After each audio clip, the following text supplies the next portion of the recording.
The marshal abandoned her on the stone floor with her infant, but a gunfighter offered sanctuary without demanding explanations. New Mexico Territory, 1876. Moonbeams cast silver shadows across the dusty streets of Bone Ridge, where silence reigned. Except for the rhythmic creak of weathered boards within the marshal's office, humid air hung heavy with perspiration and labored breathing from a woman caught between childbirth and desperation. Sarah Bennett gripped the rusted bar's auburn, locks matted against her temples, crimson staining the rocky ground beneath her feet. Though only 23, death's pallor made her appear ghost-like. Marshal Thomas Garrett stood beyond her cage, arms folded, his tin star reflecting lamplight. His tone carried winter's bite as he declared the infant would perish alongside her. Bone Ridge had no tolerance for a woman who'd murdered her spouse for property. Sarah's voice fractured yet remained defiant. She swore by heaven's witness of her innocence, claiming men under the marshal's protection had slain her husband. Garrett merely smirked, expelling tobacco juice onto the floor. None would believe her testimony, he stated. Dawn would reduce both woman and child to mere stains. His spurs clinked as he departed, the iron door thundering shut. Sarah crumpled against the wall, agony tearing from her throat. Shortly after, an infant's weak cry pierced the stillness. She drew the child, close tears mixing with damp hair as she murmured unheard prayers. The door groaned once more. This time, measured footsteps approached. A towering figure entered, dust and blood's aroma surrounding him. Across his shoulders lay a deceased outlaw's form, deposited upon the desk without ceremony. Nathan Cross. His reputation echoed throughout the territory. A hired gun without compassion, storm-gray eyes carved from sorrow, silence harder than granite. They surveyed the chamber expressionlessly until settling upon Sarah and her newborn. The deputy, intoxicated at his post, mumbled about morning payment to the marshal. Nathan disregarded him. His boots resonated as he neared the cell. Sarah gazed upward, pale and shaking, cradling her infant like armor. "I beg you," she breathed, voice shattering. "Don't allow him to claim my child. I have none remaining." Nathan stared wordlessly. The baby's tiny fist waved feebly, its wailing cutting the atmosphere. Something stirred in his expression, buried beneath ancient wounds. Without utterance, he reached for the hanging keys. The deputy lurched forward, objecting, but Nathan's pistol emerged, barrel gleaming in the lamp glow. His quiet voice commanded silence. The deputy froze. Metal shrieked as Nathan opened the cage. Sarah initially recoiled, clutching the infant tighter, but then Nathan knelt, and to her amazement, he lifted the baby from her embrace. His battle-worn hands cradled the child with tenderness that rendered her speechless. "Why assist me?" she whispered. His eyes met hers, cold and unreadable. Justice and law aren't always identical. Then he slipped his arm beneath her weakened form, lifting her effortlessly. She gasped, grasping his coat for stability. With the child against his chest, he strode from the cell, his silhouette framed in the doorway against the tempest outside. The deputy sputtered threats, but none dared intervene. In the hallway, Marshal Garrett appeared, eyes narrowing with rage as he watched Nathan vanish into the rainfall. Semi-conscious against his chest, Sarah whispered again, barely audible above the storm. "Why would you help me?" Nathan didn't look down. Rain cascaded from his hat's brim. His words were gravel in the darkness. Justice and law aren't always identical. He carried her into the tempest, leaving behind the marshal's burning glare and the blood-soaked floor where her cries had begun. Nathan Cross didn't consider himself a rescuer. He was a man hardened by grief, who had once knelt in his home's ashes over his wife and child's lifeless forms, massacred in a raid law men had labeled justice. Since that day, he trusted no badge, no law, no man, yet tonight, without requesting her name, he had taken a bleeding woman and her newborn into his arms. In that choice, though he wouldn't acknowledge it, his path had shifted. Rain had begun diminishing when Nathan carried Sarah and her newborn through the marshal's office, creaking door. Lantern light flickered behind them, then vanished as wind swept down Bone Ridge's twisted street. Sarah stirred weakly in his arms, breath shallow. The child bundled against her chest beneath Nathan's coat, but silence was brief. Word spread. Like wildfire, doors slammed open, boots struck mud, and voices rose sharp with fury. By the time Nathan reached the main thoroughfare, a mob had assembled, torches and lanterns casting savage light on their faces. Sarah lifted her head, heart twisting as she recognized them. Neighbors she'd once greeted at the market. Men who'd traded livestock with her husband, children who'd played near her home. Now their eyes burned with accusation. "She's a killer," someone shouted. "Murderer," a woman shrieked, hurling a rock. "That struck near Nathan's boot is the one who slaughtered her husband." The mob's chorus swelled with hatred. Sarah pressed her baby close, whispering prayers as stones and mud rained down. Nathan's expression remained unchanged. He walked steadily until the crowd pressed too near.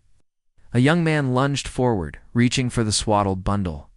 Sarah screamed, "No!" Instantly, Nathan turned, his body shielding the child. His hand flashed, and the pistol roared into the night sky. Smoke curled upward, thunder echoing off shuttered windows. The mob froze. Mothers pulled children back. Men muttered curses but stepped aside. The youth stumbled, pale and wide-eyed. The mob that moments before was ready to tear mother and child. A part shrank beneath the gunfighter's silent glare. "Did you witness that?" Someone whispered hoarsely. "He's protecting her." A gunfighter guarding a murderess. Another hissed, "What's Cross doing?" Murmurs rippled through the crowd, disbelief and fear spreading like fractures in glass. Sarah buried her face in Nathan's chest, trembling with terror and relief. For the first time since her husband's death, someone had stood between her and the world's hatred. Not with words or pleas, but with steel. Nathan holstered the revolver, his expression unreadable. He said nothing. Adjusting Sarah in his arms, he reached for the reins of his black stallion tethered by the saloon. The horse snorted, stamping in the mud as if sensing danger. "Hey!" Nathan swung Sarah into the saddle with practiced strength, keeping the child tight against her chest. In one fluid motion, he mounted behind, his arm locking around both mother and newborn. The crowd parted reluctantly, lanterns throwing their spite-filled faces into sharp relief, but none dared step closer. At the street's end, Marshal Garrett appeared, hat low. Hand resting on his pistol, lips curled in disdain as he watched Cross guide the horse forward. He said nothing, but his silence promised retribution. Nathan ignored him. With a sharp tug on the reins, the stallion surged into the storm. Hooves pounded the soaked earth, scattering the mob. Curses followed them, but no one raised a hand to stop him. Sarah leaned against Nathan, strength fading. Yet she felt the steady rhythm of his heartbeat at her back. The cold air bit her skin, but she clung to the warmth of his coat and the safety of his arm. As the town lights dwindled behind them, and the open land stretched wide beneath the moon, a single thought struck Sarah. In this place where every hand had turned against her, where even God seemed silent, one stranger had lifted her from death's floor and carried her through the fire of hatred. He had not asked her name. He had not asked why, and for the first time in months, she believed she and her child might live to see another dawn. Bone Ridge faded into a smear of lantern glow on the horizon. The stallion's hooves pounded across open land, carrying Nathan, Sarah, and the child into the wide dark of New Mexico territory. Behind them, the desert stretched endless, a tapestry of stars. Ahead lay sand, stone, and silence. The journey was merciless. They crossed fractured earth where wind hissed like serpents, climbed crimson ridges glowing faintly under moonlight, and rode through grasslands where wolves howled like restless spirits. Sarah clung to the saddle, arms wrapped tight around her newborn. Her body was frail, every breath a struggle, yet she never loosened her hold. Nathan rode close, one arm steady around her, guiding the stallion with hands hardened by years on the trail. His face was set, carved against the wind. Days merged into nights. Nathan moved with the discipline of a man who had survived too long alone. When Sarah faltered, he lifted her gently down. When the baby whimpered, he wrapped it deeper into his coat, shielding it from the cold. At night, he built fires with quiet skill, sparks drifting upward to scatter among the stars. He hunted prairie hens and rabbits with the rifle slung across his back, cooking in silence. He fetched water from shallow streams, coaxing what the land would give. Never once did he ask Sarah for her name. Never once did he ask what crime had condemned her. His silence was steady, neither cruel nor kind. But his actions spoke louder than questions. He kept her alive. He kept her child alive. Sarah watched him with quiet awe. Here was a man who carried death on his hip in the form of worn revolvers, yet who cradled her baby with a reverence that felt almost sacred. She wondered who he was when the guns were silent. She wondered what ghosts stirred in his eyes when the firelight caught them. One evening, as the sun bled into the horizon, Sarah sat near the flames, her child asleep in her arms. Nathan sat cleaning his rifle, each stroke slow, deliberate. The rasp of metal on cloth was the only sound. Her thoughts drifted back to the night her world ended. The door splintering open, the shouts of men, gunfire splitting the dark.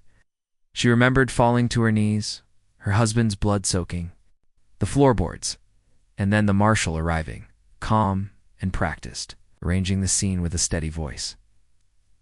By dawn, the neighbors believed her guilty. Witnesses were paid, evidence twisted. By sunrise, she was behind bars, and her husband's ranch was already being discussed in backroom deals. Sarah closed her eyes, tears slipping into her baby's hair. She wanted to tell Nathan, to spill the truth, to beg him to believe her, but fear stopped her. Fear that he would see her as a burden, a woman dragging him into a war not his own. Shame stopped her too, that she had been powerless to stop it. Powerless to protect her husband, powerless to clear her own name. So she remained silent. She held the child closer, listening to the rasp of Nathan's rifle, the crackle of firewood, the call of nightbirds across the plain. Nathan spoke no words, but his presence was a wall between her and the world. He was not tender, not gentle, yet every fire he built, every strip of meat he set before her, every time he shifted the child into his arms so she could rest, these were gestures of their own kind of language. Sarah realized silence was enough for now. Survival was enough. She did not know where Nathan would take her, or why he had chosen to carry her out of Bone Ridge. But in a land where the law had marked her guilty, she knew one thing. Nathan Cross was the only thing standing between her and the endless dark. The fire had burned low, its last embers glowing against the vast black of the desert. The wind hissed through the mesquite, carrying the dry scent of sage. Nathan sat propped against his saddle, rifle across his knees, eyes scanning the horizon out of habit. Men like him rarely slept. Sarah lay nearby, wrapped in a blanket, her newborn curled against her chest. She drifted in and out of uneasy dreams, her lips moving as words slipped into the night. At first, Nathan ignored them until fragments cut clear through the silence. Marcus, the marshal, the land, blood. Nathan's jaw tightened. Her voice was raw, pleading with someone long gone. He shifted closer, crouching in the firelight. "What did you say?" he muttered, though she did not hear. The child stirred, and quieted again. He sat back, turning her words over like stones in his palm. Marshal, land, blood. Not the cries of guilt, but of someone robbed of everything. At dawn, Sarah woke to the sound of Nathan breaking camp, snuffing the fire, tightening straps, every motion precise. She tried to rise, still weak, but froze when his eyes locked on. "Hers? What did you dream?" he asked. Her lips parted, but no sound came. His voice cut harder. "I heard you. You called a man's name. Marcus. You said the marshal land. Blood. Tell me what it means." Sarah stared at the ground, clutching her child as though truth itself could steal him away. At last, her voice came low and uneven. "Marcus was my husband. We built our ranch with our own hands, every acre. The marshal wanted it. He and his friends, men with money, Men who wear respect like a mask, they wanted it. And when Marcus would not sell, they came in the night. Her breath hitched. They shot him before my eyes. They said if I spoke, they would kill the baby I carried. When the marshal arrived, he told the neighbors I had shot Marcus in rage. His lies were so carefully spun, no one questioned him. By morning, I was behind bars, and the papers were already signed to steal the land. Her tears fell onto the baby's blanket. That is why he wants me gone. He will not stop until my name and my child's are buried in dirt. Nathan stood still in the rising light, his face carved into stone, but inside something shifted. Memory surged, the charred remains of his own homestead, the smell of blood and smoke, the bodies of his wife and little girl. He had come home too late, the raiders gone, the marshal calling it justice served. Those men had been friends of the badge never punished, never named. Listening to Sarah, he felt the old rage burn through him again, a fire buried beneath years of killing for coin. Sarah lifted her gaze, fear shining in her eyes. "Will you leave us now?" she whispered. "Now that you know the truth that I carry death with me?" Nathan looked at her a long moment. His expression did not change, but when he spoke his words, struck like flint. "We're not finished with him." Sarah blinked, her breath catching. He turned away, pulling the saddle cinched tight until the leather groaned. His tone carried no comfort, yet its weight was clear. "We're not finished with that, Marshal." Then he mounted, extending a hand to her. Sarah hesitated only a heartbeat, before placing hers in his. For the first time since her world had collapsed, she felt something stronger than fear. Not hope, not yet, but the certainty that Nathan Cross would not run. Not from truth, and not from the blood debt owed by a man who called himself the law. The desert wind carried the smell of dust and iron, a warning Nathan did not ignore. He had seen the tracks, fresh hoof prints cutting across the plain, too many to be wanderers. Someone was hunting them. By the time the sun dipped behind the red cliffs, his hand never strayed far from the iron at his hip. Sarah sensed it too. She clutched her baby close, eyes darting at every rustle in the grass, every shadow stretching long in the fading light. She had learned enough in these days on the run to read Nathan's silences. When his shoulders tensed, danger followed. The ambush came as stars pierced the twilight. A shot cracked through the stillness, shattering rock inches from Nathan's head. The stallion reared, screaming. Sarah cried out as torches flared in the darkness and men surged from the cliffs, rifles and pistols drawn. Marshal Garrett's killers. "Get the woman!" one shouted. "Kill the brat!" Nathan moved before the words had finished. He hauled Sarah from the saddle, thrusting her behind a fallen log. His revolver thundered, each shot deliberate. Each man who fell, testament to a hand sharpened by years of death. But there were too many. Gunfire roared from above, bullets hissing like hornets, showering sparks and dirt. Sarah crouched low, shielding her baby, her heart pounding so loud she thought it would burst. Nathan fought like a shadow, firing with both hands, reloading in brutal rhythm. 3 men dropped, then 4. The rest wavered, but pressed on. One slipped through the chaos, crawling low through the grass. Sarah's scream caught in her throat as the man rose behind her, knife flashing. He lunged not at her, but at the bundle. In her arms, time slowed. Nathan saw it. The raised blade, the child's cry cutting the night. Instinct overtook thought. He hurled himself across the ground, slamming into Sarah, his arms sweeping the baby from her grasp, just as steel came down. The blade sliced his coat but missed flesh. He rolled. The baby pressed against his chest, his body shielding it completely. His revolver barked, once, twice. The attacker collapsed, the knife falling harmlessly to the dirt. Sarah gasped, trembling. As Nathan knelt in the firelight, cradling the child like the most fragile thing in the world, his broad frame curved protectively, his hands steady, his eyes locked on the baby with a softness she had never imagined in him. The baby quieted, its cries fading to whimpers. For a heartbeat, Nathan's expression, usually stone, shifted. The cold eyes of a man who had carried death for years flickered something Sarah thought long dead. Tenderness. The last shots faded. The remaining outlaws fled into the dark. unwilling to face the hunter who did not miss. Silence returned, broken only by Sarah's uneven breathing and the crackle of fire. Nathan checked the child again before handing it gently back. His coat bore a slash from the knife, his hands blackened with powder. Yet his touch was careful, reverent. Sarah's throat tightened. She wanted to thank him, to tell him what it meant to see him shield her child with his own body, but no words came. She could only stare, her heart hammering with something dangerously close to awe. Later, after camp was rebuilt, Nathan sat with the baby in his arms. He had insisted Sarah rest, though she protested. Now she lay watching him through half-lidded eyes. The fire painted his face in shades of gold and shadow. His gun belt rested on the ground, forgotten. The baby stirred, and to Sarah's astonishment, Nathan began to hum rough a tune so faint she wondered if she imagined it.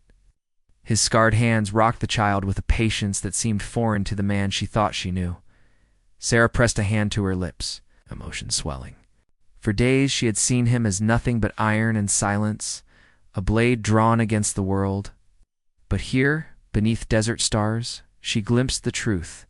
Beneath the scars, beneath the battles, Nathan Cross carried a heart not yet destroyed. And as her eyes grew heavy, Sarah realized with quiet shock that her own heart no longer belonged to her. The desert dawn came cold and brittle, a pale light spreading across the mesas like silver. Nathan sat apart from the fire, back against a boulder, eyes fixed on the horizon, where violet bled into blue. He had not slept, he rarely did. Instead, he counted the minutes by the soft breath of Sarah's child. All night the thought gnawed. At him, on Sarah's head rested a bounty so high it could buy him land, a new horse, and enough whiskey to bury his ghosts forever. All he had to do was bring her in, deliver her to Bone Ridge, hand her to the marshal, and let the rope finish. Her? It would be easy, safe. For a man who had lived by coin and contract, it made sense. But each time he looked at the infant's face, the thought soured. Each time Sarah's eyes met his eyes that had stared down hatred and still clung to life, he felt the old rage stir. Rage at lawmen who called themselves righteous while they fed on blood and land. By midday the decision weighed heavier than iron. That was when the rider appeared. He came up the canyon trails slow, his horse weary, but his posture too straight for a drifter. Nathan knew before the face came clear. Cole Brennan, another bounty hunter, lean as a wolf, grinned sharp, eyes always weighing profit. He reined in a few yards away, gaze flicking to Sarah and the bundle in her arms, then back to Nathan. "I'll be damned," Brennan drawled. "Didn't think you'd be playing nursemaid. Word says you walked her right out of Garrett's cage." Nathan said nothing, hand resting near his revolver. Brennan's grin widened. "Don't tell me you've gone soft. You know what she's worth? Marshall's tripled the bounty, enough to buy us both 10 lifetimes if we split it." He leaned forward, voice low and coaxing. "Hand her over, Cross. We ride together. Deliver her and walk away rich." Sarah stiffened, clutching her child, terror widening her eyes. She looked at Nathan as though the world hung on his silence. The canyon stilled, even the wind died. Nathan's jaw tightened. Brennan's words stirred an old ache. He remembered another promise, another time, when he'd trusted law, believed it could bring peace. That trust had left him kneeling in ashes, cradling his wife and little girl. The marshal then had called it justice, said the raiders were too valuable to punish. Justice had been sold like cattle. Nathan rose, dust falling from his coat. His voice came low. "Ride on, Brennan." But Brennan only laughed. "Ride on." "Gold like that?" "Hell no," asked Chance Cross. "Step aside, or I'll put you down and take her myself." The air went sharp as a blade. Sarah's breath caught. She pressed her lips to her baby's hair, whispering prayers. Nathan stood still as stone, eyes locked on Brennan. For a moment, it was as if time folded, as if he saw not one man, but every badge that had ever spat the word justice while hiding. Corruption. Then his hand moved. The Colt cleared leather in a blur. The crack split the canyon. Brennan's grin froze. Then his body slumped from the saddle into the dust. His horse bolted, echoes fading into the cliffs. Smoke curled from Nathan's revolver. His expression did not change. Sarah stared at him, heart hammering, torn between relief and dread.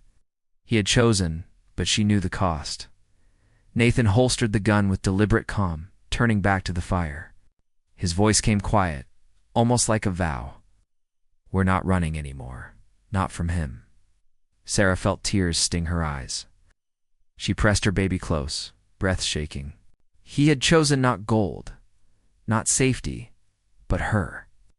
And though he said nothing more, she understood. From this moment forward, Nathan Cross was bound to her fate. Come hell or blood, thunder split the sky as Nathan and Sarah rode back into Bone Ridge. Rain poured in sheets, turning the dust to rivers of mud. The town that once howled for Sarah's blood now huddled under porches, lantern light flickering in the storm. Word had spread. Marshal Garrett was waiting, Nathan dismounted, boots sinking. In the muck, revolvers gleaming in the lightning. He steadied Sarah as she slid down, her child clutched close, eyes fixed on the marshal's office, the place where it had all begun. Garrett stood on the steps, rain rolling off his hat, badge glinting like a knife. Round him clustered deputies, and hired guns, rifles cocked. "There she is!" His voice cut through the storm, sharp as steel. The woman who murdered her husband and the bounty hunter who betrayed the law to protect her. Murmurs rippled through the onlookers. Lightning flashed and Nathan stepped forward, his gray eyes locked on the marshal's. Then, gunfire tore the night apart. The street erupted. Nathan's revolvers thundered, each shot precise, men collapsing into the mud. Bullets screamed past, shattering lanterns, splintering porches. Sarah ducked behind a wagon, clutching her child, heart hammering louder than thunder. Nathan fought like a man possessed. Every step was measured, every trigger pull final. The storm was merciless, and so were the marshal's men. Bullet ripped through his side, driving him into the saloon wall. Staggered, blood mixing with the rain, but still he fought on. "You think you can fight the law, Cross?" Garrett bellowed above the chaos. "You're nothing but a killer with a price on your head. She's a liar and a murderer. You'll both die here tonight." He fired into the crowd, not caring who fell. Deputies pressed forward only to drop under Nathan's relentless fire. But every breath cost him, his coat dark with blood. At last the street fell silent. Bodies sprawled in the mud, the storm washing over them like a benediction for the damned. Only Nathan and Garrett remained. The marshal stepped down, revolver gleaming, smile cruel. "It ends here." He leveled the barrel at Sarah, who froze in terror, clutching her child. "I should have finished you in that cell. Now I'll bury all three of you together." Lightning lit the street, showing Sarah her death in his eyes. Then Nathan moved.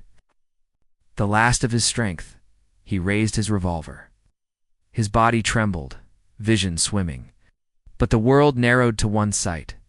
Garrett standing before the marshal's office, the monument to his lies. The gunshot cracked like thunder. Garrett staggered, eyes wide with shock, then collapsed into the mud at the foot of the steps. His revolver slipped from his hand, swallowed by the rain. For a moment, the only sound was the storm-pounding roofs, washing blood into the earth. Nathan dropped to his knees, revolver falling from his grip. His breath came shallow, broken. Sarah rushed to him, kneeling in the mud. Her baby pressed between them as she wrapped her arms around him. His eyes fluttered, unfocused. But when they found her face, the hardness broke. Sarah's tears mingled with the rain as she bent close, voice trembling. "You may never ask my name," she whispered through sobs, "but I will carry yours in my heart all my life." Nathan tried to answer, but no words came. His hand lifted weakly, brushing the child's cheek before falling back. Sarah held him tighter, her cries drowned by the storm, unwilling to let him slip away. The rain poured on. The town stood silent, watching from the shadows, as the lawman who had ruled with lies lay dead at the marshal's door. And in the mud, beneath the storm's fury, a woman wept over the man who had saved her, not with promises, but with the last bullet of his soul. The storm broke with the dawn. The sky cleared into a pale blue, washing the town of Bone Ridge in a silence it had not known for years. Bodies lay in the mud, rain-washed and still. Marshal Garrett was gone, his power broken, his lies bleeding out at the office door. And Nathan Cross, though bloodied and near death, still breathed. The townsfolk, who had once spat Sarah's name like poison, had seen with their own eyes the truth unfold. They had watched the marshal call for her death, had seen his men fall upon her with the hunger of wolves, and they could no longer deny the corruption that had poisoned their streets. By the time the doctor arrived, people were already whispering words they had never dared before, that Sarah Bennett had been innocent all along, that perhaps the law had been nothing but a mask for greed. Nathan lay for weeks in a quiet cabin outside the town, his wounds tended by Sarah's steady hands. She barely slept, nursing her newborn in the night and wiping the sweat from Nathan's brow as fever raged. Many times she thought she would lose him, that the man who had carried her from darkness would slip away into the same silence that had taken her husband. But Nathan fought, as he always had, and slowly strength returned to him. When at last he stood again, scarred but alive, Sarah's tears came not from fear, but from relief. Together they left Bone Ridge, the town that had judged her, the land that had swallowed their blood. It was no longer theirs to hold. They saddled the stallion, packed what little supplies they had, and rode out into the open wilderness. No one stopped them. Some watched, some bowed their heads in quiet shame, but no one dared speak. On the trail, they said nothing of their future at first. Words seemed fragile things, too weak to carry what had grown between them. But Nathan's hand, rough and scarred, sometimes brushed against Sarah's as they rode. And at night, when he held the baby so Sarah could sleep, she would wake to the sound of his low voice, humming that same half-forgotten tune. They became, without speaking it aloud, a family not bound by law or blood, but by the fire that had carried them through bullets and betrayal. Sarah no longer feared that Nathan would ask her name or her past. He did not need them. To him she was simply the woman who had survived, the woman he had chosen. And to her he was the man who had saved her, not once, but every day since. Deserts stretched before them, endless and wild. The sun rose behind their backs as they rode farther from the town. The child nestled between them, sleeping against the rhythm of the horse's gait. From a distance, there were only shadows, 2 riders and a small bundle of life, moving steadily across the horizon. Behind them, the echoes of gunfire and the marshal's curses were already fading, carried away by the wind. Ahead lay only the unknown, but this time Sarah did not fear it. She turned her head, resting it lightly against Nathan's shoulder, and felt his arm tighten around her. Whatever waited beyond the desert, they would face it together. And as the 3 of them rode into the vastness, the land itself seemed to welcome them not as fugitives, not as broken souls,